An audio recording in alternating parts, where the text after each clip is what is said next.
Welcome to the Black Podcast. Now, I know we're usually on Thursdays, but today is Tuesday, and we have such a special guest, and we just can't wait to hear more of her story. A lot of you have seen her social media and the works that she do. You may know her, you may even know her personally, but I'm just excited about having her. We booked her months and months ago, and so we've just been waiting for this opportunity just to hear from her and her story.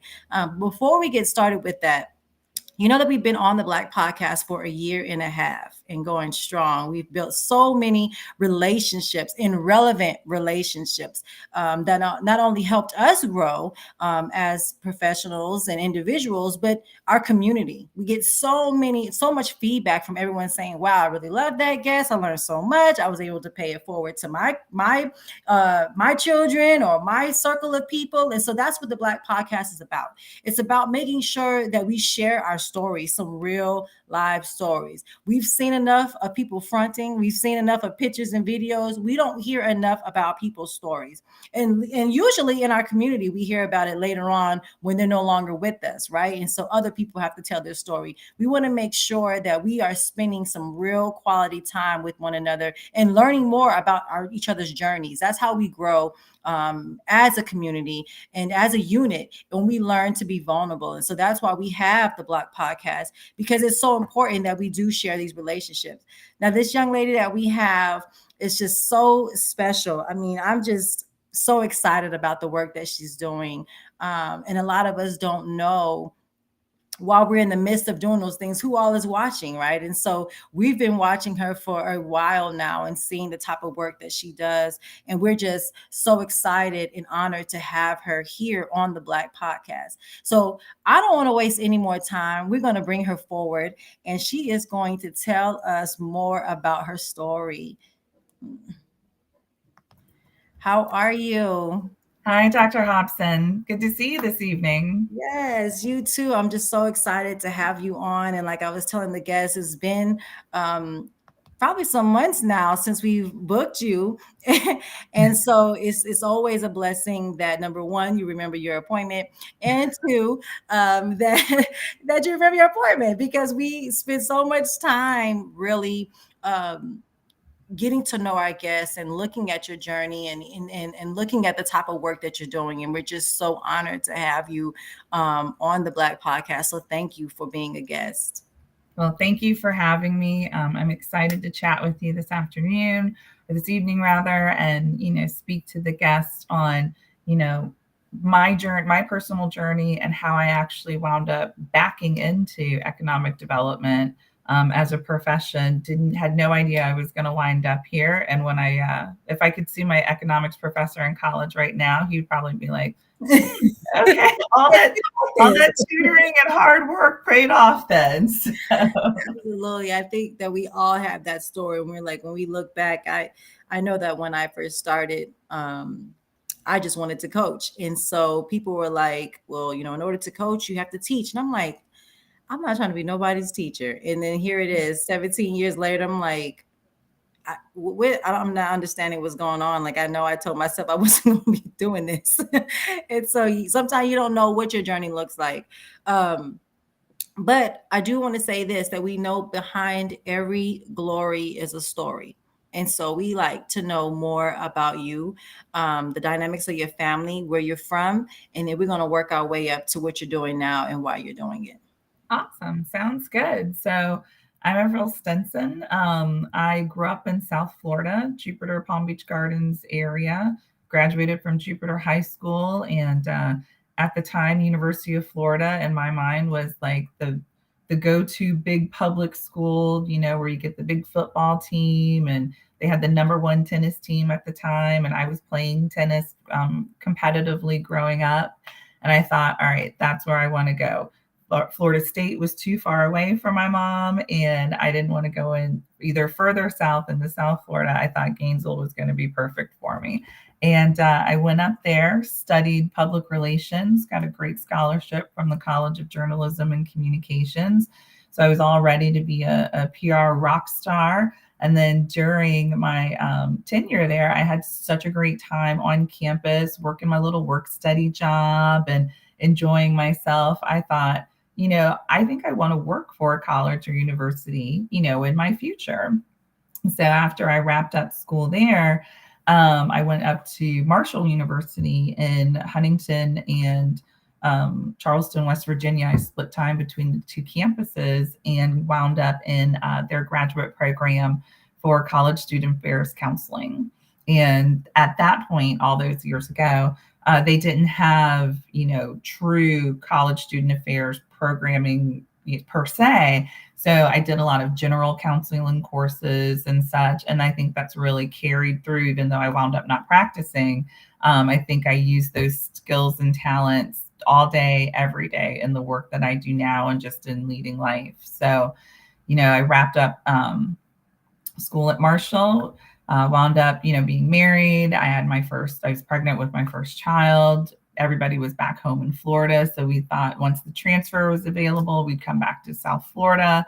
And we wound up on the West Coast down in Sarasota. And, it's a beautiful, beautiful area. Really enjoyed my year and a half there, maybe 2 years there. But, when you're 24 years old with a newborn, it's more of a retirement community. And my husband at the time and I, we were like, yeah, we're going to move to Tampa. Tampa's where everything's happening. And our friends had encouraged us to come up there. So I've been here now with my oldest daughter's 21. I've been here 22 years in Tampa.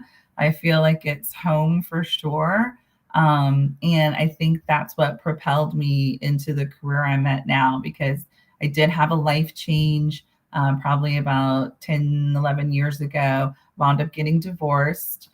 We co-parented here in the Tampa Bay area, but I had been working, on a lot of philanthropic work, a lot of volunteer work, and I used my skill set, but hadn't had a chance to really dive into it. So the first thing I did, with the divorce was I went back into retail because that helped pay my way through school, and had a great job there. And then the first time I missed Mother's Day with my kids because I had to work, I came home after that shift and burst into tears. And I said, I got to make a change because I miss being with my children. I miss that flexibility, and nothing against retail. I just wasn't cut out for it, but with raising two small children at the same time. So put some feelers out there and used my network and really be able to find some positions. And my best friend happened to start a new job, and she said,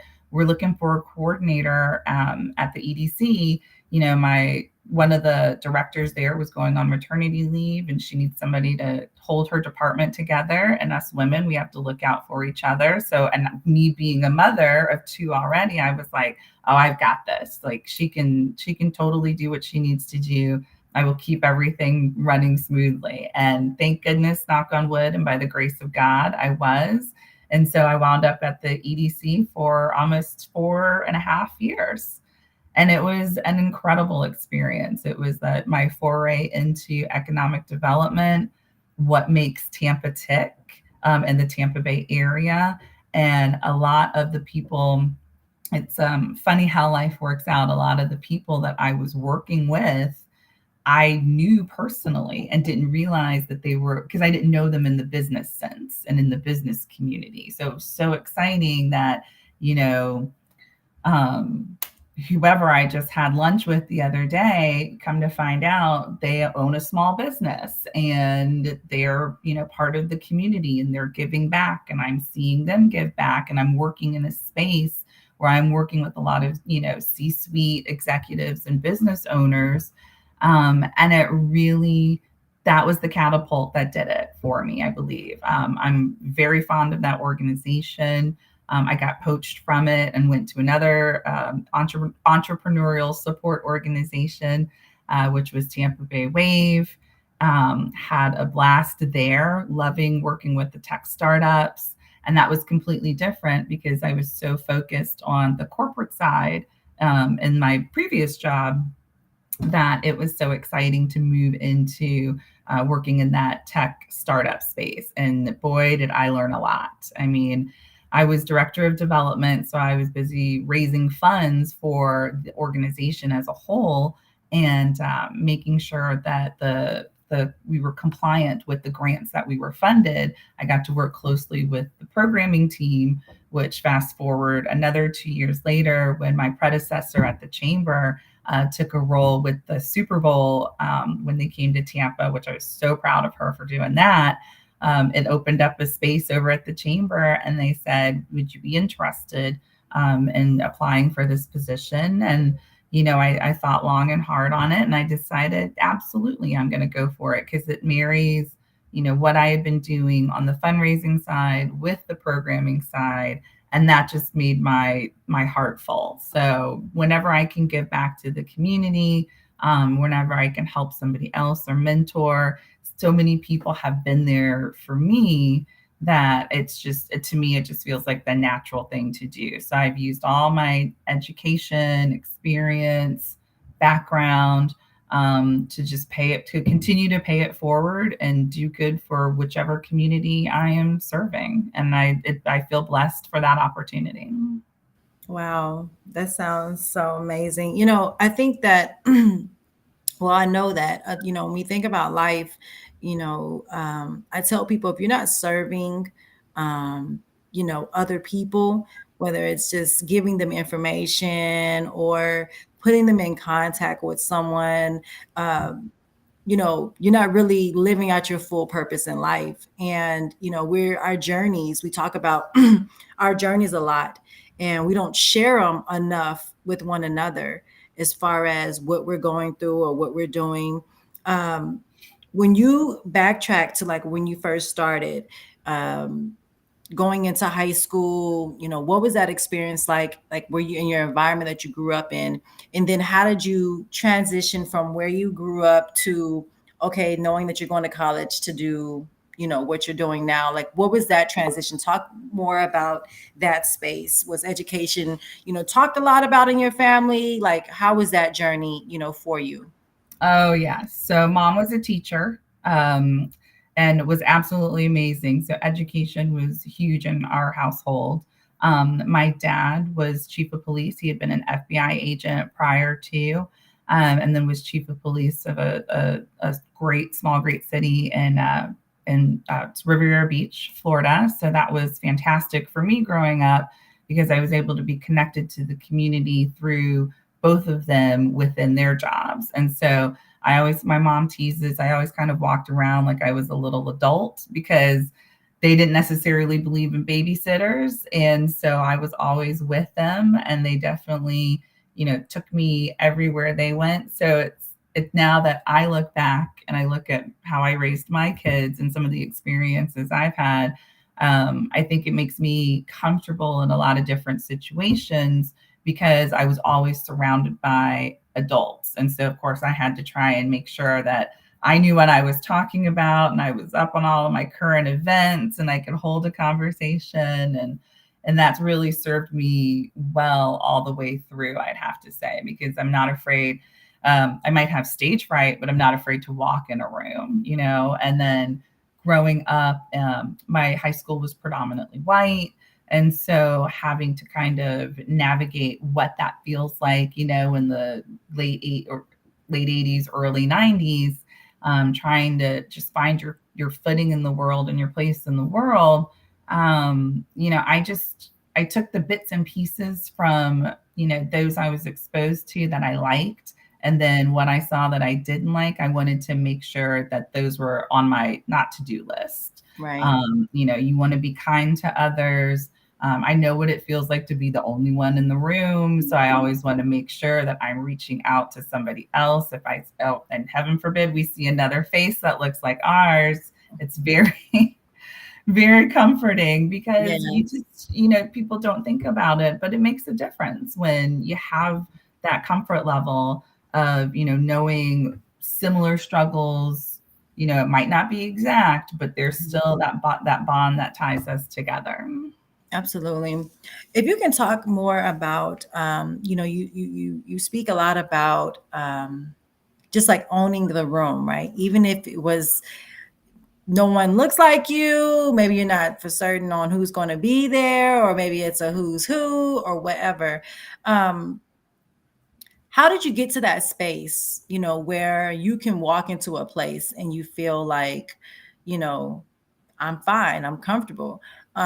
Because I know that I have been in a lot of places that I talk a real good game, when I'm driving in my car and I'm like, when I get there, I'm gonna tell them this, and then I'm gonna say this, and then I get there and I'm like, I'm sitting in the car like, ugh, I'm so scared, or I'm nervous, or whatever it is.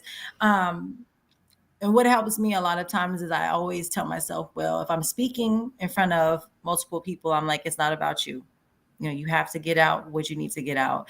Or when I get into the room, I have to have a conversation with myself on like, okay, in order to build a relationship, you got to speak, you got to talk, you got to, so can you talk about just that journey of, when you were in those places, and if you are still, but in those places where other people don't look like you, do you ever feel that intimidation? Did you ever feel like you had to do anything extra? Like, go and talk more about that journey for us. Sure. I think for many of us, it starts, very young, especially if you grow up in, predominantly white areas, predominantly white high schools, because you're so used to only being like you are the one. So for me, I internalize that as trying to build as much confidence in myself as possible. But I still think that that lends itself to a little bit of imposter syndrome because you're going to have that automatically. But then you also challenge yourself by stepping out of that uncomfortable zone and making sure that you know what, even on my most nervous day, if I'm going to a networking event, I'm going to slap on that smile and I'm going to talk to at least 3 or 4 people, whether it's about what they're doing, the weather, a current event, something just to build rapport and start that conversation. Because then you remember that person's probably nervous too, and they don't know what to say and they don't want to say the wrong thing. And so we're all trying to just be comfortable and have these conversations together. So I think leaning in, I mean, I'm always, again, I'm self proclaimed, I am nervous Nelly when it comes to stuff like that. But it's worth it. Stepping out, I feel so good afterwards, and stepping out of that comfort zone and understanding that you belong there, whether you think you do or not, whether somebody else does or not, you belong. And as long as you are open and you're providing great energy, and you're secure in what you're doing, like you said, it's not about you, it's about the people we're speaking to and about the word and message we're trying to get out. And so going back and realizing and always talking myself down off that ledge to be more confident in myself. And it's key, and it's a long-term process. It's, I'm not the type of person, some people are, who are just, they've got that built, like my youngest daughter, I swear she was just born with that confidence. You can't tell her anything, you can't tell her there's a room she doesn't belong in. She is just right there doing it. But I also know she was raised differently than I was too, and moved in different spaces. And so the fears and intimidation I experienced probably at her age without really realizing I was experiencing them, I think this new generation, they don't have it as bad. I think they're much more vocal and secure in themselves, or at least they know how to express it and they can feel free to express it. So when I take her to a work event, or I take my older daughter to a work event, they're used to it. They're standing in the room just like anybody else, saying hi, meeting, greeting, shaking hands, being polite, and then doing the little shuffle when it's time to move on to Absolutely. somebody else. They do. I think our generation, this generation coming up, they are a lot. They just got it. Like they'll get in front of the camera, they'll say whatever. Um, it's when you look at our community and our youth, or where we're at right now, and then how we grew up, there's some things that you see that we're like, why I don't have that kind of confidence where I could just walk into the room and be like, I own this place. But then on the other side, I don't know if our kids are built for like adversity. I feel like they just fold up so quick now, where we look at like, I don't been through, I don't did this and that. And so There are some things that when we look at the generation then and now, you can Mhm. see like, okay, what happened? And of course, I think social media, when we look at social media, that has a lot to do with it. Now you can hide behind, your phone and you can say anything. Whereas before, you couldn't hide behind no phone because someone was going to see you and they're going to come see about you if you say That's something. right. So that is kind of the difference when we look at even like work ethics. You had to go out and build a relationship with people. You had to talk to people. Now, I mean, Mhm. you can get rich just sitting in your room making a whole bunch of videos.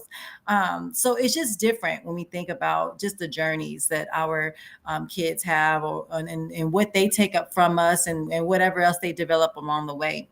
Mhm. When you're walking to Absolutely. these rooms, are you seeing more males? Is it more white dominant? Is it more, is it a lot of women? What is that space like for you when you're walking into that, when you're going into these events and these, different meetings or whatever? What does that look like? What does Right. the room look like? You know, depending upon what the topic is, the room can look different, right? So I've noticed, especially in the work, you look at real hard look with banking, finance, those types of meetings, sessions, programs that I put on. That's still very white and very male. I do see a little bit of breakthrough, especially here in the Tampa Bay area. We're much more inclusive than how I feel like I grew up in South Florida a million years ago. I've watched Tampa here in the last 22 years, really come together. I mean, I remember when I first moved over here, it was fascinating to me that there were Black people on the news, actually reporters, and even working in restaurants as the hostess, because and I was used to seeing bussing tables or in the kitchen, but not at the hostess at the front, or waiting on the tables where, there's these great meals. So the tips are more, things like that back in the day, little things that stick with you that you don't pay, that you think people don't pay attention to, but representation matters. So I think being over here in this area, on the west coast of Florida, it's definitely been fun watching it grow, and diversify. And even just the fact that our chamber, that I work for, 7 years ago, they didn't wait for 2020, to happen and the George Floyd incident to happen to start a DE&I process and start working in supplier diversity and whatnot. This was conceived, I want to say like 7 or 8 years ago, they started working on it because they wanted the chambers community and membership to look like and represent the business community. And we've got a 50-50 split here in business ownership, but our minority businesses still only contribute probably less than 4% to the Hillsborough County's income. So and it's a great divide and a gap that we're working hard on. But the work is there because I couldn't run a volunteer driven program like I do without the help of Black, white, Hispanic, Asian, Pacific Islander, you name it. We're all in this together because, we're mentoring each other, we're asking the questions, we're networking with each other to make sure that we are moving the needle in a positive direction versus being stagnant. And we had a group come in and visit from up north, and they said, it's really impressive here in your metro area that you can have 10 white mentors, raise their hand and actively, passionately stand up and say, I want to help mentor these minority businesses. And then they walk the walk. It's not just the talk. Because for Right. me, you can say a lot of things. A lot of people say a lot of things, but I really hold them accountable. And people understand working for me that, you know, you've got to do the business, right? These people have wasted enough time. They're trying to run a business. They've been through a million other programs and certificates, not. So when they are in this room, we are all here actively working together to better the business community for Tampa Bay, where we all live, work, and play. Wow. Wow. We truly appreciate you being in that space. One thing that, well, I developed a program called Win with Why. And we know that everyone has a why. The why behind why we do it is our compass. Like we know that it's because of personal reasons, or why we get into what we're doing, why we continue to wake up and strive and deal with the challenges and deal with all the things that come with um, whatever space that we're in, right? And so we stay focused, and that's what helps keep us chained and locked in. Is our why. What is your why? Why do you do the things that you're doing? Why do you continue to make sure you pay forward? Why is what you're doing right now so important um, to continue? Why are you doing what you're doing right now? It is an incredible feeling to watch people succeed for me personally. I think I've always been that. I mean, I was literally a cheerleader in high school, but and then I went and got that counseling master's degree. So clearly, there's something internal in me that's driven to help others. And I want to think that somebody would be there, and people have been there to help me. So I'm always trying to give that back. I think the work that I do now is even more valuable because so much has changed over the span of my, from my career. Um, Watching businesses make an active change to support other small businesses in the area, and the success, the generational wealth that's created, the jobs, the gross profits that these companies are making, like they're legit. They're, everything from, I've worked with home health care all the way to staffing to technology, and I don't have to know anything about like super specific about their industries, but I know enough about who to connect them to help them solve the business problems, to help them move forward. And that brings me joy, like getting those phone calls, hearing those testimonials, watching the success of others. That's what makes me personally successful. And I'm always happy to mentor, anybody who probably comes to me, which I probably shouldn't do because like we were speaking before, our bandwidth is only so much. But there's just nothing, it's just the true joy of helping others. And this, I feel like in some way, this is my calling. And I feel that way because I've really stumbled strategically into it, but waking up every day and helping these companies, and then helping the other companies see, the majority companies understand the struggle, the why it's different, the privileges that separate the wheat from the shaft. And what do you do? How do you make this?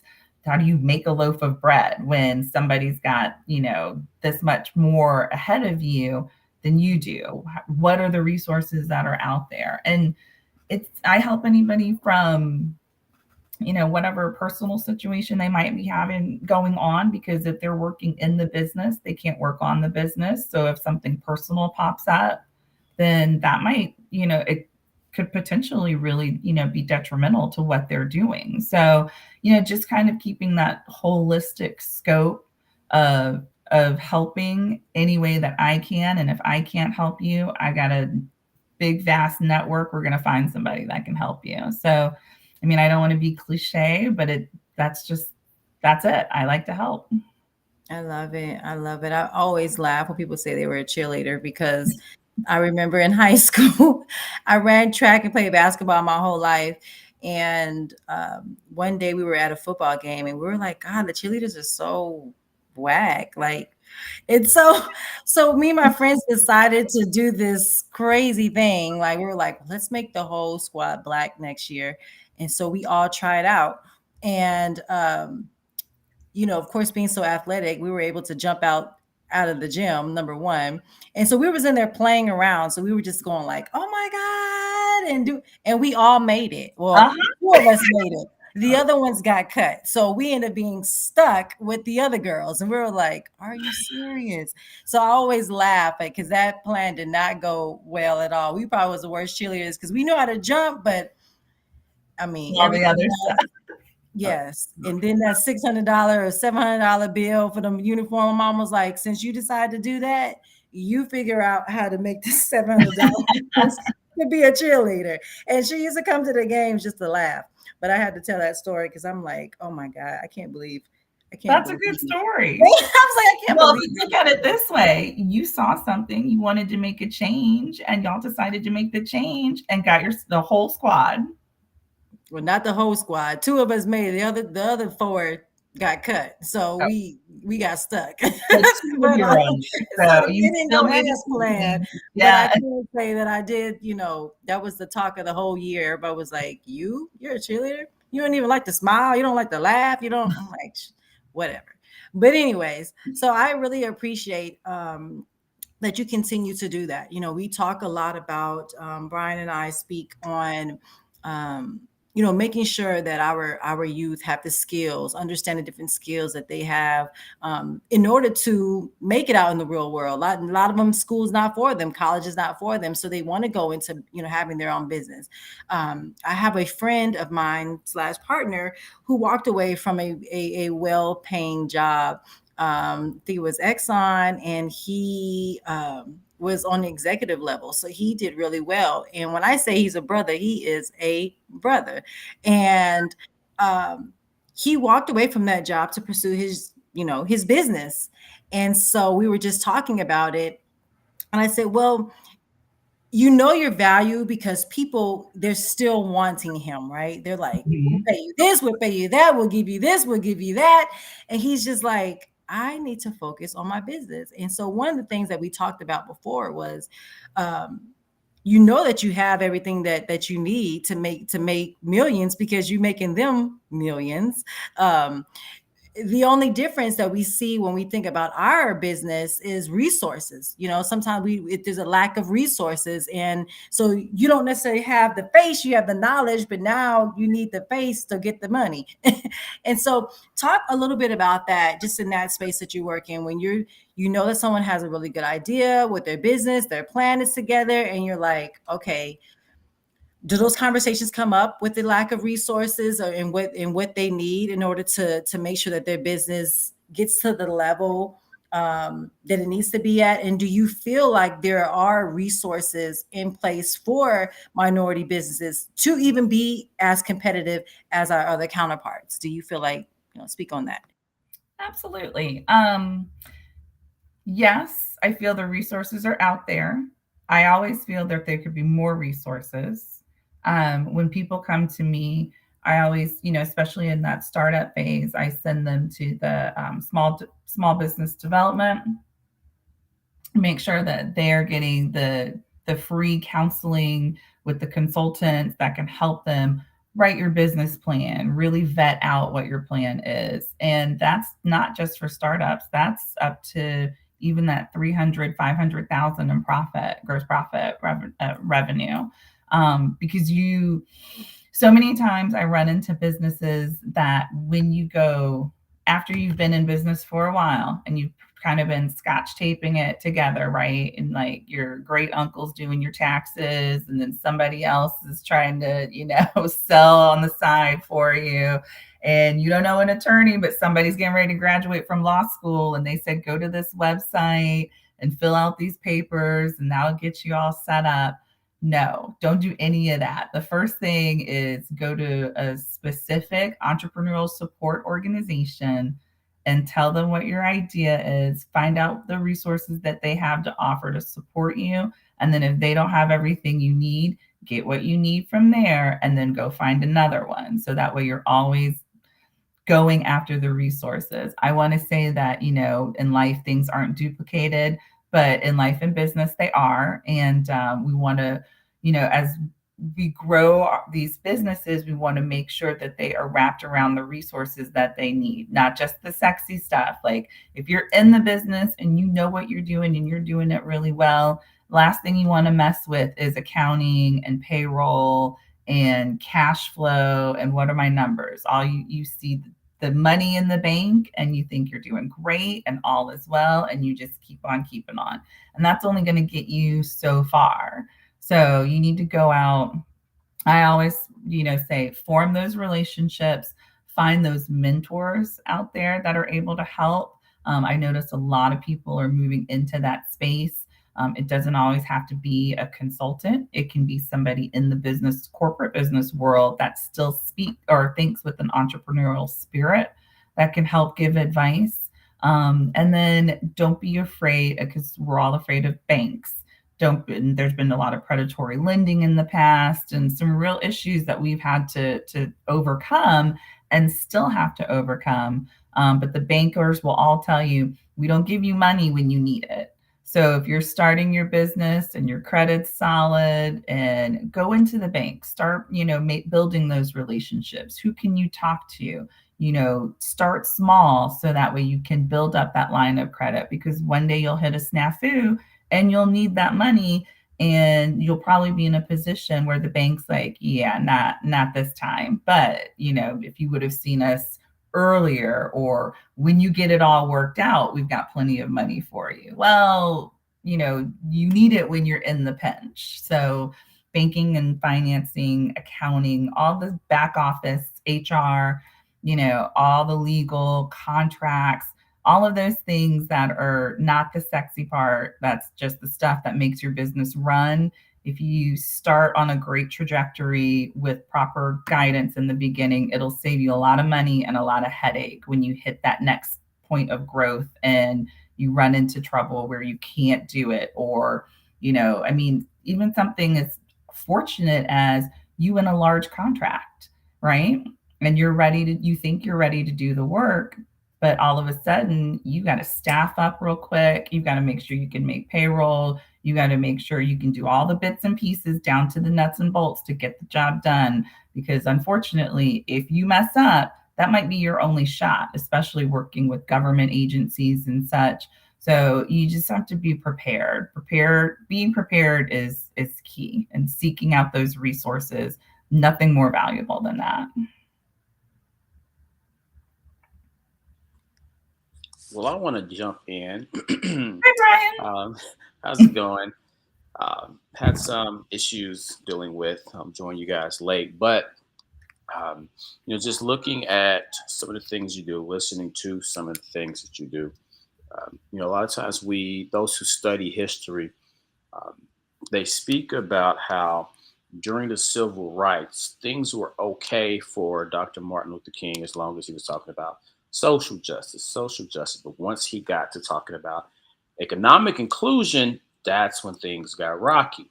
Now, part of my background is in social work, but also my background in entrepreneurship, going the non-traditional route. Um, I got to a point where I saw all the time, and to this day we still see it. There's those who want to go and protest about change that needs to take place, but then a lot of times those individuals aren't the ones that actually want to be part of initiating the change. They point the finger, can you help us do this, or you need to make us this available for us. They ask for the other to make certain things available, but don't necessarily care to do the work that it actually takes to bring about the change. Now, with your work in the whole economic inclusion space, what are some of the things um, that you see, but also some of the things that you speak on, that you train on, so on and so forth, for the minority community to help kind of foster that desire to be the change instead of asking for the change? Being in the social work space, lots of my colleagues would be the individuals that want to show up for the protest, but when I put together an event to teach them how to become part of that change, to teach them how to actually, this is how you establish your LLC, this is how you establish your nonprofit organization, to actually be part of that change, they don't want to show up. It's easier to do the work of saying, you make the change, you be the change. What is some of your experience when it comes to that space of actually helping people understand that, you know what, at the end of the day, if we want to see X, Y, and Z change in our communities, we need to initiate it. So, what are kind of some of the conversations you've had in that space, and maybe even some of the pushback that you've seen from individuals that want to talk about it but not be about it? Ah, very, very valid points. First things first, again, you can talk about it all day long, but if you're not willing to put in the work for yourself, for your own community, why would anybody else listen to you? For my own peace of mind, I tend not to stay in those spaces or surround myself with those people because I'm moving and grooving and I'm taking these companies with me and either come along or don't. That's up to them. But it's very important that they're coachable because you can't if they don't see themselves playing in that space and being part of the actual change, then what good is it doing? Because other people are looking and watching, and a lot of times, we all say with our networks, it's who you know, but a lot of times it's who knows you. And if Mhm. somebody out in the community is doing the work and watching you just play lip service and not go in and try and better yourself or not be coachable or you think you know everything about what the topic is or that's what you know in your own little world. So for me, whenever I talk to companies, I'm always trying to figure out how coachable are you because I'm going to be putting them in front of people who can really make a difference in their business. And if but they can only make the difference with the resources if they put it in action. And then I also love to remind the companies that I work with as well. It's like when you join or go to these larger events or with larger organizations, you belong there. You're a business owner. You might think, oh, well, I just have, my shop or my store or my warehouse. No, you're still a business owner. And so you take pride in that and you make sure that you're doing everything you can to strengthen the business community. So that way you're helping yourself and others. If we all sat around and did nothing, it would be status quo.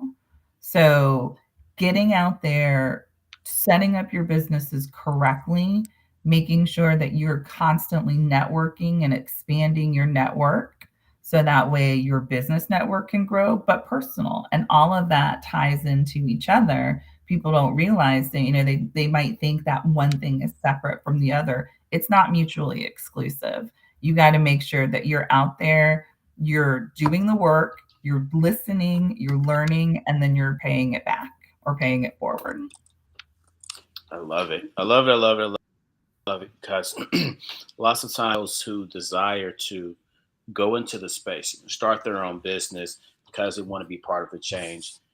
That that component where you mentioned networking, component where you mentioned networking, they think that they're going to be able to be part of the change with the same network that they were living in prior to prior to actually going out and bringing in new individuals. So, example, there's a gentleman that I do a lot of training in the entrepreneurship space, so helping individuals go from networking to marketing to sales. So, individuals that think they're going to be able to grow their business by staying part of that same network, helping individuals know, look, if you want to grow your business, you got to grow your network. Because if you're thinking you're going to go out and sell to the same individuals who've known you all of your life based off of the work that you've done in the past, you're fooling yourself. You have to put yourself in front of new individuals. You have to put yourself in front of individuals that have the network to put you in front of the individuals that are going to allow you to grow. As you mentioned, a lot of people will go into the room and um, they will think too small of what it is that they bring to the table, not realizing that this is a big picture that we're looking to be part of, to expand who we are. And you are one of those pieces of the puzzle to create that big picture. And if you don't step into your place, the picture will not be complete. So never belittle the impact that you and your business can make on the greater picture. That's part of the complete vision. So I'm glad that you mentioned that. But at the same time, while confidently stepping into that, understanding when it's time to sit back and be the student, when it's time to be coachable. I know my primary mentor, whenever I met him, I was at the top of my game as far as contributing to the community, building businesses, nonprofit organizations, mentorship programs. I had done so much more in my immediate environment than anybody around me had done. So it was time for me, okay, I need to find a bigger mountain to climb. I need to find a new room to go into, a bigger table to sit at, and understand, okay, now it's time to zip up and be the student. So, kind of speak to that if you don't mind. Have you encountered individuals that feel like, you know what, I'm bigger than this table that you're bringing me to? I need to be the person that's calling the shots, that's saying we need to do this, we need to do that. But then, honestly, they needed to shut their mouth and learn a little bit so that they can, bring more value by knowing their place at that specific table. Have you encountered any individuals like that, and how did you deal with those situations? Yes, short answer. I have absolutely encountered individuals like that. And for me, probably that counseling going back in there, it's, listening and evaluating how coachable they are or not, and whether or not they're going to be able to, because I'm not going to risk my reputation and my network putting you in, somebody in front of a group of, um, community involved individuals that can not only help them personally and professionally. If they're not going to listen and they're not going to learn, then I'm not going to risk myself doing it. I had that straight up conversation going into it. And if you tell me, you only have to tell me probably one or two times that you're not interested. And then I'm going to leave you alone, because I know there are 5 people behind you who are chomping at the bit to sit at that table, notebooks ready, pencils out, phone recording, like ready to soak it all in.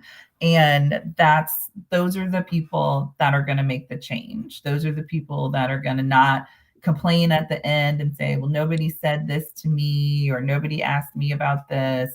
And like you said, Brian, sometimes you're supposed to be in that space to listen and learn. And that's where the value comes from. Unfortunately, I do understand there are a lot of our companies out there who have been through some programming and had some challenges where the support really wasn't there, and it was just a lot of checking the box and, come drink this cup of coffee and shake a few hands and feel uncomfortable in the room, and we'll pass out some flyers and you can go, right? And then they charge you for that.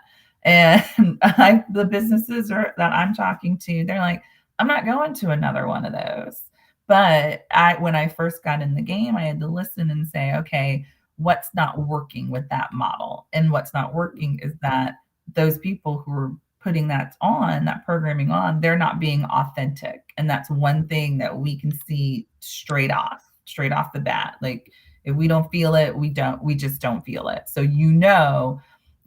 that can happen. And then, but you don't want everybody to be judged. You don't want to be judged the same by everybody, right? And just one blanket judgment. So you have to be open-minded. I always tell folks, you got to be open-minded when you go in here. Look at it at a different lens.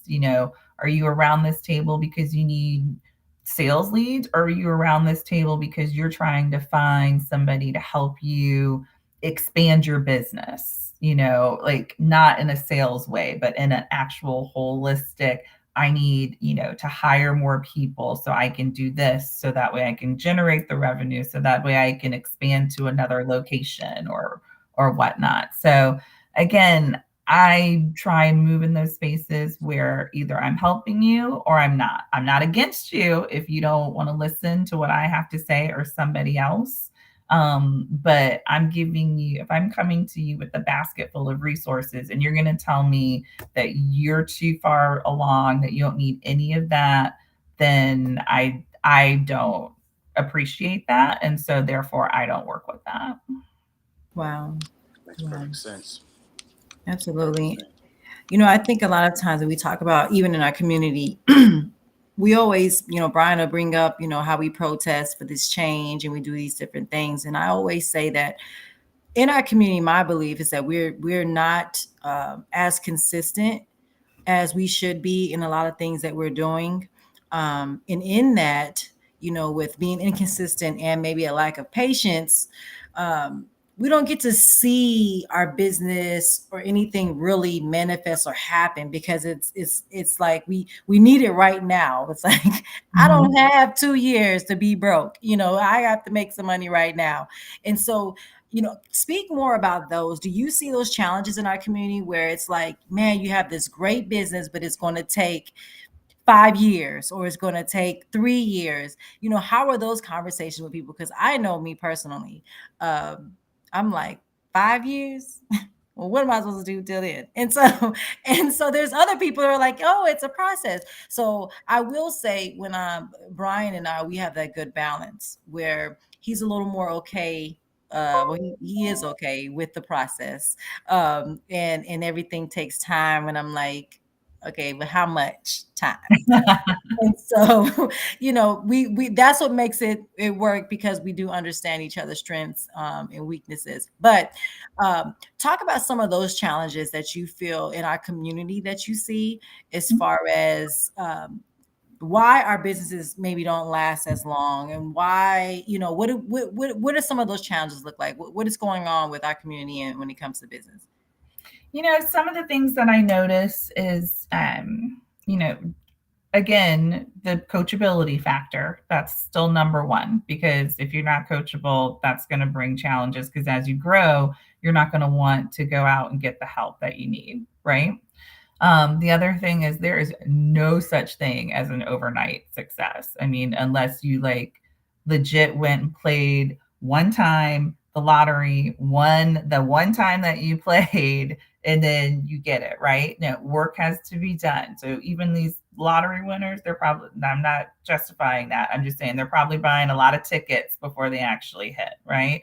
So for in the business community and working with your business, those little tiny steps that you have to do and get up and show up every day for yourself and for your business, those things are key. So I'm not saying don't protect your peace. I'm saying get out there and, take each little individual step to help your business grow. Do something every single day to help either yourself as a leader, as a person, or an entrepreneur, as well as, what's your business going to do? We work through a lot of now warehouse scenarios in the work that I do. And it's really interesting to see, when people sit down and evaluate, this is where I'm at now, this is where I want to be, and then this is how I'm going to get there.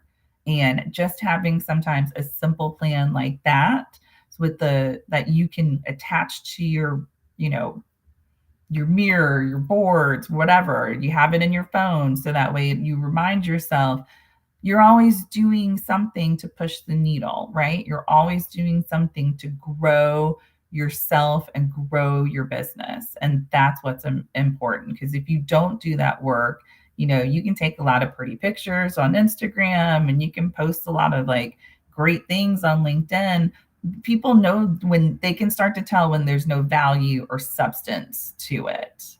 And that hinders you then with what you're doing, because people know, I mean, they're great and all, but I wouldn't hire them to do XYZ because they do a lot of talk. Again, a lot of talk, not a lot of action. And action gets you everywhere.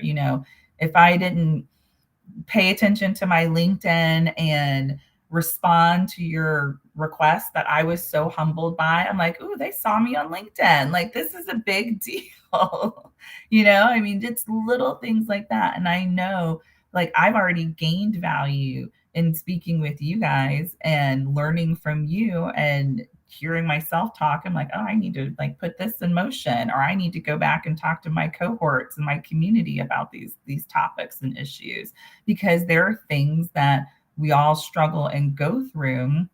And as long as we're working every single day then on a little something. Again, Rome wasn't built in a day. We don't have to do it all at once, but something a little bit every single day. And then some days are bigger and better than others. Wow, I like that. And again, like you said, every day, which means just being consistent every day. You know, there's no off time. When you want to be in this space, there's going to times that you are going to be tired or you have a headache or whatever. But when you truly believe in what you're doing, you know, I always say that in the Bible, God says that our gifts will make room for us. And so, you know, I truly believe that your resources will come, the people will be there, the money, everything that you need if we just stay the course, you know, and never losing focus of that. And that's why I always like to tap into the why, because when you understand why you're doing the things that you're doing, it's easier to be consistent with that because that doesn't change, you know. And so I just really appreciate you saying just those simple things. Be approachable, you know. I tell people all the time, me being a speaker or going in front of coaches and speaking to coaches, I need to look like a coach, but I need to look like I care about me before I can get somebody else to want to invest or buy anything that I'm saying. Because I know when I go and watch people speak or go to events, I'm checking out their whole thing. I'm looking at their top, I'm looking at their bottom. And if somebody's up there talking about, you know, success or wealth and their pants is wrinkled, I'm like, you don't even take the time to iron your pants, you know. So, you know, I'm not even paying attention to anything else you're saying. And maybe it works in the business world, marketing, I don't know. But it's just, I feel like we, you know, we do have to make sure we do those little things like you said, you know, being approachable, being open, being okay when someone says you have to wait, or hey, that's a great idea, but maybe you should try this, or you know, whatever it is, we have to learn to be more open to that. And when we get out of ourselves and focus on the why we're doing what we're doing, and if your why is not serving other people, I don't believe your business is going to manifest, because we're meant to be here in this world to help serve others. And so if your business is only benefiting you, you know, I don't know how long that business is going to be open. But Mhm. when your heart is in the right place and you're serving and you're continuing to stay the course, I just think it's just so important. We can move mountains in the Black community if we would just stay the course, right? We start drifting off when we think somebody else may be making a little bit more money, or, you know, well, I'll get back to this because this is more important, or that's more important, or I don't like what this person's saying, so I don't want to deal with that person, so I'm going to avoid that person. You know, when we start trying to play these little games, you know, that's how we lose focus of why we're doing what we're supposed to be doing, and why some of our businesses don't last as long as they do. You know, my father has been in business for a very long time, so I grew up in that space. I grew up seeing my father fix cars, selling them, and me going to the auction and remembering we bought that car for $1,500, and my dad just sold it for 4,500. And me thinking like, dang, that was quick, you know. But being able to see that at the time, you're not knowing the skills that's, you know, being embedded in you. You're just kind of there Mhm. around. But he started talking to me about money and credit cards and finance and savings and these. And I didn't realize till I got older when nobody else was talking about that. And I'm thinking that's just a way of life. You're supposed to check your credit. You're supposed to make sure your stuff is good. And I had friends that didn't. But when we talk about, you know, being in the business and connecting with other people and being approachable, we have to learn how to be okay with people telling us no, Mhm. or giving us new ideas, or maybe someone may be saying they don't really believe in what you're doing or want to invest in it, and not losing focus. Because I know that we tend to spend a lot of time trying to explain why we're doing what we're doing to other people, and that can definitely be a distraction. um, because there's so many resources out there, like you said, if we just learn to expand and build relationships. And that's why we built the Black podcast, because we need to know who's out here in the community that's willing to pay forward. We can see Mhm. it on LinkedIn, we can see you on Instagram, but when we get to hear someone's story, you know, it just means so much more to know that there are people like you, especially Black women, who are giving back, giving information, Mhm. and not keeping it to themselves. So we really appreciate you doing that, because our community needs, we need to be more consistent with that. Absolutely. I'm so glad you said that, because one thing growing up, you always hear that crabs in a barrel mentality, right? And we were forced into that situation because there could only be one, right? So we're trying to kill each other to be the only one. And I've seen over the years a lot of that change, right? And within my circle and my network of business associates and personal associates and friends and family, now in 2022, I feel that lift up, right? That give back. What are you mentoring? Some college students? Who are you talking to? Are you going out into the schools to serve? Somebody had a position open and they were like, all right, who do we know in our network that is looking? Let's share the job with them. You don't want to hold it to yourself, and you don't want to hold the resources to yourself and say, oh, that's all mine, and if I have give them to somebody else, they might do better. Yeah, they might do better, but you need to worry about what you're doing, right? And what's best for you. Don't worry about the other person. You need to worry about you and how you're going to help yourself and help others. There's a couple things that you mentioned, and I wanted to make reference to it. I didn't write down the first one; it kind of slipped my mind. But what you just mentioned right now, there's a book called Think and Grow Rich, another book called The Law of Success in 16 Lessons by a gentleman by the name of Dr. Napoleon Hill.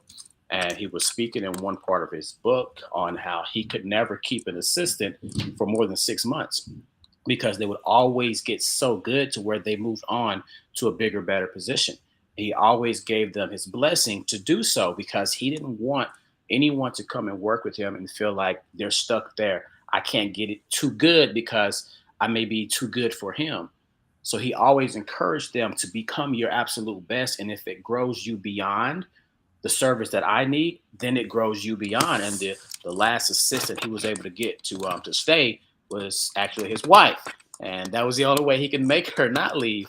But ultimately, we have to become that type of individual.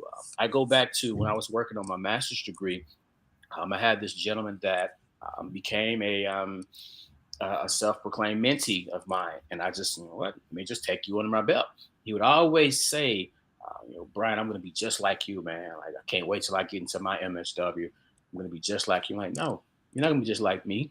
You're going to be you, but you're going to go at it just the way I go at it, if not better. I want you to don't count yourself off at where I am. And he's actually the type that is really big into the protest. He became the Mississippi president of uh, drawing a blank, the captain of anyways, one of the movements here in Mississippi. He became the president of Black Lives Matter Mississippi. Mhm. So he became the president of the Mississippi chapter of that. And he's doing all these protests, leading all these protests all over the state. And I would always tell him, like, Jojo, that is great, man. I'm proud of you for doing what you're doing in your own right. Don't think you need to be like me because I'm not the guy that's going to be setting up all these protests, but I am the guy that's going to come up behind the protest. Okay, let's put this in place, this in place, this in place. So we don't have to do that protest the next go around. We have our own initiatives. We have our own policies. We have our own policy makers that we're putting in place. So I'm going to be that guy. You play your role because you play it better than I could ever play it. And I remember he came through the his bachelor's program when I was working on my master's. And a year or so afterwards, he went out, did some things in life, then he went back and got into his master's program. And one day, I just got this random message from him. It was a picture message, and it was him as student of the year because I was student of the year both years during my cohort, both years for the entire department that I went through the program. And he showed me this, and my reply was, "Am I supposed to be surprised?" Like, I expected this out of you, and gave him Mhm. his congratulations, but he did it his own way. He didn't do it the way that I did it. I started businesses while I was in the master's program. I started programs, nonprofit organizations. I was, doing these things in that lane. But he's out here, doing community service. He's getting rewards for. He sent me one. Let me pull it up. He sent me a picture earlier in the week where he was rewarded at this year's Mississippi. I think it was this year's um, some type of large scale social work conference that we do here in Mississippi. But he was named Public Servant of the Year for Oh, the entire wow. state of Mississippi. Yes. And I always would tell him, know your lane. You be the best driver in your lane, own your lane, but always see the value of those who are driving alongside you. You want to link arms with those, but you have to serve at your capacity, at your highest capacity, so that you can be, that value that is beneficial to the masses. So I feel that you alluded to that in some sense, but at the end of the day, we have to. This is the other point that you mentioned was the whole social media game. Anybody can throw up a nice image, nicely curated content, and think that that's going to bring them business, bring them customers, bring them clients, partnerships. That may get you to the table. But if you don't know what to do when you get to the table, you're not going to stay there long. So, Hmm. yes, putting something up can grab people's attention, but how much value are you actually adding? How much are you actually going to be of benefit to who you're serving once they see beyond the pretty picture? So that's one of the reasons why I like some of these audio based platforms like Clubhouse, some of these platforms that allow you to go on and speak about what it is that you do. That's why I love to see when people post videos, because I can hear if you know what you're talking about. Hmm. Whether you can post the nicest content that you want, but the who you know, who knows you, whoever does know you brings you to the table. But once you get to that table, the what you know comes into play. And if you can't bring what you know to the table, you won't be there for long. So I'm glad that you made reference to those items, because it's so important. Know what you know, speak confidently about what you know, and stay in your lane. Understand your lane. If you want to merge into another lane, make sure you understand, you research, you develop yourself, your skill set in that lane before you try and be the one to stick out your chest and pound it in that lane. Hmm. So just so much of what you shared is so important for so many of us to hear, because it's easy to get into this space of entrepreneurship. Just throw up a LLC and say I'm the expert in such and such space, but it looks good. But as soon as you open your mouth, you might want to go back in and sit in the office for a little bit and learn a little bit more before you try and say you have your own company. So just so much of what you mentioned kind of spoke to that to me, because I do a quarterly training with a partner of mine where we have a group of entrepreneurs that we take from conception of an idea all the way to profitability, scale it to six figures and beyond. And we just finished day 3 of that quarterly training last night. So it's all still fresh on my mind, because so many, they see the result, they want the results. I want that Hmm. lifestyle, but they don't see the process. They don't understand, like Sherelle was mentioning, the late nights, the early mornings. And there was one lesson last night, and I want this, and you can kind of speak to this as well. Um, there's a young lady. We asked the question, "What do you feel is preventing you from making the sales or pushing your business to the next level that it could be at?" And she mentioned that being able to balance or to bounce back when she has a personal issue to deal with. So she had a death in the family, and it was difficult for her to bounce back to make sure business continued to run smoothly. And he said to her what his father said to him whenever he was really getting in business. And he said that nobody cares, because at the end of the day, they want the result that your company is supposed to produce. And if your company can't produce X result because of your personal issues, you're losing credibility. You're going to go out of business. You're no longer dependable. They'll have that sense of empathy. They remember that reason only for a certain period of time, but Hmm. eventually they're going to forget what that reason was. So that empathy is going to leave them, but they're going to remember you didn't show up. you didn't deliver. So at the end of the day, finding a way, like there's always going to be obstacles around. There's always going to be an excuse that's valid to the T for you. But if you have someone depending upon you to where your results are going to be the make it or break it for them, your results are going to be them getting that contract in the future. Your results are going to be, whatever of significance to someone outside of yourself. Your problems, you have to figure out how to push through them. And if you can't, as an individual, push through them, make sure you've developed a team that can actually hold the slack whenever you're unable to. So before we get ready to close, if you could just kind of speak to some of that, some of the hardships that you've seen, some of the people, some of the companies you worked with, how you were able to help them either understand the necessity of pushing through, or maybe even a story of someone that didn't do what was necessary, didn't put the puzzle pieces together properly, and it crumbled, and maybe it affected others in a negative way. Yeah, I mean, what you're saying is absolutely 1,000%, not 100%, 1,000% true.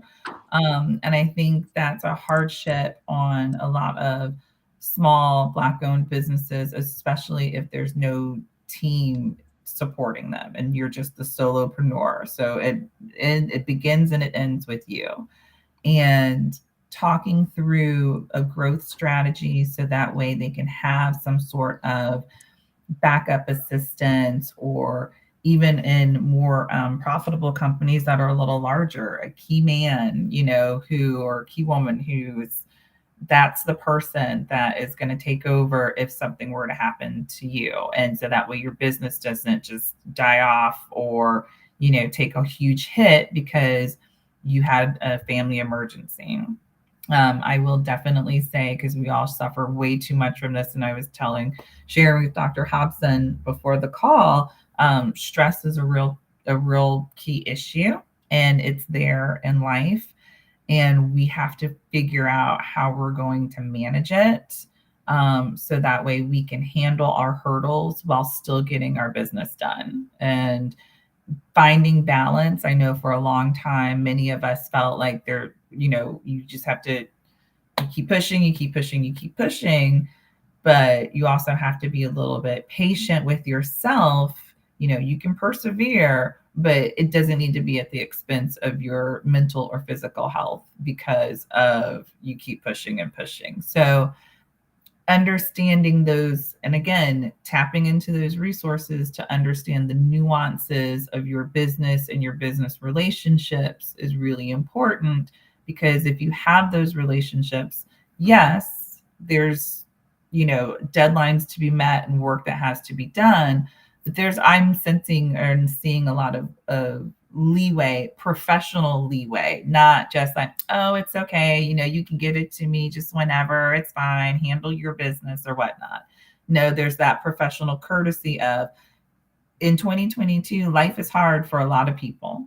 And so, as long as you're forthright, you're explaining yourself, you can make some,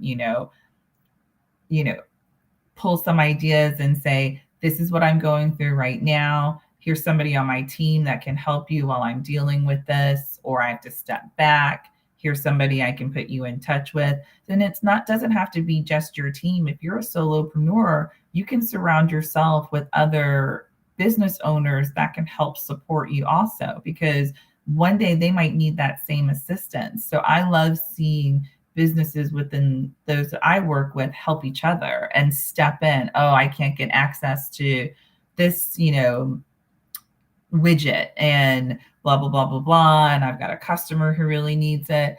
They can go tap into another supplier, and that supplier might have it and say, I can help you out. I can do this for you, blah, blah, blah. And then there's a relationship formed. So again, it all goes back to making sure you're tapping into the resources, building your network so you have a safety net there as well. You can't do it alone, and it's not built overnight. That's where we're at. I love it. Two big things there. Make sure that you're part of a network and communicate. If you're going through something, make sure you communicate it to those who could be of benefit or could help you out. and make sure you're part of that network, because you never know, something that I don't have it, but I need it right now. And I just make one phone call. That person may not have it, but they are connected to someone that has it to me just like that. So you got to be part of that bigger network. And then the mental health piece. Um, that's one reason why I'm so glad I do a lot. I'm deep in the thick of the business space, but my background, psychology and social work. So I always, always, always, always, always, when I'm on a business call, and I read people's energy very quickly, and I listen to how they respond. Hey, how's it going? Well, I'm here. Oh, hold on. Wait. So I know we got to talk about these numbers. We got to talk about X, Y, and Z. Let's talk about you first. Because if your emotional and your mental isn't in place, everything else is going to be a mess. Yes. So, Amen, Brian. Amen. so it's so important. And, I'm glad. And I had a check in earlier. My primary business partner, mentor, we're checking in every single day on the numbers. Who's paid this, who hasn't paid, who do we need to reach out to, what phone calls we need to make. But he called me. He was like, so what's going on? How's everything? How are the kids? How's everything with the ex? Just went through a divorce. How's everything on that front? So it's like checking in on me. You need someone, especially in the Black community. We got to get away from being so ego driven, like prideful, and I can't be vulnerable to anyone. Like, you have to come off of that high horse, because it can tear things down for you. So I'm glad that you made reference to that, because that's critical. That's one of the major factors that will cause our businesses to crumble. Is we don't take care of ourselves first, and you have to plan it in. Plan in your rest periods when you're going to take that mental break. Schedule it in so you don't feel like you're not being productive. I tell lots of people that I usually don't start my work day until about 10 a.m. I wake up at 5:30. I have a morning session that I do with lots of my colleagues. Wake up and win, and we schedule out. What is your day looking like? What are you planning on accomplishing today? And they know. I'm probably going to do a little workout, some meditation right after this session, and I'm going to get a couple more hours in of sleep, and I'm just going to work on me first before I get the day started.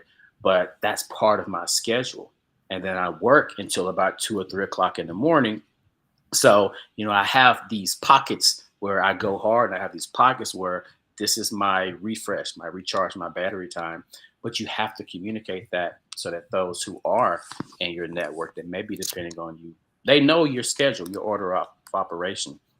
So I Mhm. just kind of wanted to reiterate some of those. And I'm so glad that you were able to join us. And I make this joke frequently, but it's real. I think we need to fix Dr. Hobson up with a talent scout position, because she gets some of the best people to bring in front of our audience. And I'm just so honored that she was able to bring you to us, because we're not a monolith. Like, so many people will see us and assume, well, they're probably only going to talk about or talk to other athletes. They're only going to talk to other social work and psychology people. No, we want to hear from all of us across the spectrum, so that we can see and we can show that there's so much more value that we bring to the table than what we see in the mainstream media. So let's us create our own media channel, so we can, broadcast the greatness that we are all across the spectrum. So I'm just so thankful you were able to join us. It has been absolutely my pleasure. I mean, it is like Dr. Hobson said, we planned this, I think, back in January. And so I can't believe it's already the end of March. But this has been an incredible discussion. And thank you to you guys for putting this opportunity together for us to share our voices and share with each other, and build our networks. So I'm just I'm humbled and honored. Thank you so much for, letting me spend time with you this evening. And if you ever need anything, you know how to find me. I'm here for you. Awesome, awesome. Well, tell everyone how they can find you. I know how to find you. I have VIP now. I know exactly where to find you. But if you can let others know where to find you, and then if you have any type of events or anything going on that we can support you in, you can also mention that as well. Sure. Right now, thank goodness, no events. So that's in my line of work in this moment. That's very good. But they'll be ramping up. So I'll be in touch about that. But the easiest way to find me is on LinkedIn, Avril Stinson. I'm with the Tampa Bay Chamber. Feel free to reach out, connect with me, send a little note, anything you want to do business wise, conversations, any assistance like that. I'm here to help connect you with resources. And then, of course, you can always reach me at my email address at astinson@tampabaychamber.com. All right. Awesome, Well, awesome. Well, we thank you so much. I really I've never enjoyed it. been. I never been to. We need to go to Tampa, Sherelle. Come on down. It's I'm beautiful. always down for a travel. I've never. I'm always in Miami. I just came from Miami last week. I'll be back in a couple months. I'm in Orlando fairly frequently, but I've never been to Tampa. You So got I to gotta make a get trip there. over. You Got make a to. trip over, I'll pull together some of the business owners I'm working with. We can have a little networking session. Nice. Yeah, we can make it happen. Tell you what, I'm writing that down right now. Yeah, you can hold me Networking to in it. Tampa. Well, awesome. And thank you so much. You are such an amazing woman. And I truly appreciate just you being open and being approachable. And being available. I really thank you for that. And it's it's good to know that there are Black women and people out there giving back, and trying to figure out how can we make this happen. So I really appreciate you, and keep doing what you're doing. You're beautiful inside and out, and we just love speaking with you. You haven't even touched the surface yet of what you're going to be doing, and I'm excited now that I'm connected with you. We're family, so I can Yes. see you grow, and so we're just thankful for you, and so thank you again. Well, thank you guys. Have a wonderful evening. I appreciate it. Anything you need, give me a call. Will do. We're going to put you in the backstage, and then we'll log you off. Okay. Thank you. Well, we went over and over and under, but it was so good. I did give her a heads up and let her know that if the conversation starts getting good, the show gonna get a little long. Keep on But going. I'm just so excited about and grateful for the amount of information that she gave out freely, and still willing to give. So that is definitely a good connection. And so please make sure that everyone is look her up, find out. If you're not utilizing the resources that's out there, that's on you. Okay, so here it is. Make sure you go and find her, find out more information, see the things that she's doing. If you're in the Tampa Bay area, you need to make sure you connect with her. You need to find out what she's doing, what kind of events, how can you be connected. Even if you're not thinking about being an entrepreneur, maybe you just want to be the best that you can be at the job that you're in. And so learning those leadership skills. Not everybody wants to have their own business, and that's okay. But it doesn't mean that you can't be successful in the space that you operate in, and you can't be a person of influence.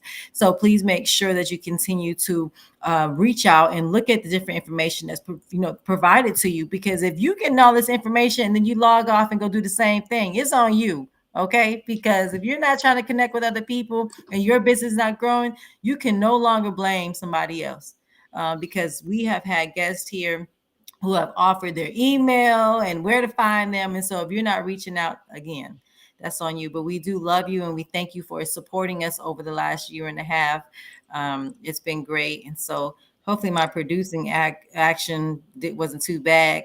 I ain't got this Man, quick fingers on here with the captions and stuff like that. But I tried. man, I want to throw kudos. Dr. Hobson has been killing it. She's been stepping up her game, taking control of the controls. I'm like, okay, I see you. I see you. I Look, see you popping one things thing up we on the will screen. do, Black women, we'll make it happen. Now, I don't know, it might take a little while. I'm like, I'm getting on this show right That's now. what's up. I love it. I love it. But before we go, one thing Dr. Hobson just mentioned, I got to get better. I got to respect her title. She put in some work to become Dr. Hobson. But one thing that she mentioned, like, don't just take this information, go put it on the shelf and carry on with your life. It's a misconception. Knowledge is power. Knowledge is potential power. If you take that knowledge and you just let it sit there, you're not exuding any power. So take the information, apply it. Pick one thing that you heard today, apply it, and see if your life changes just that little fraction more.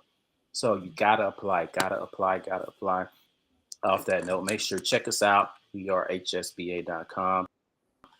We'll be doing some websites here over this next quarter. You can also find us on Instagram at We Are HSBA, period between each word.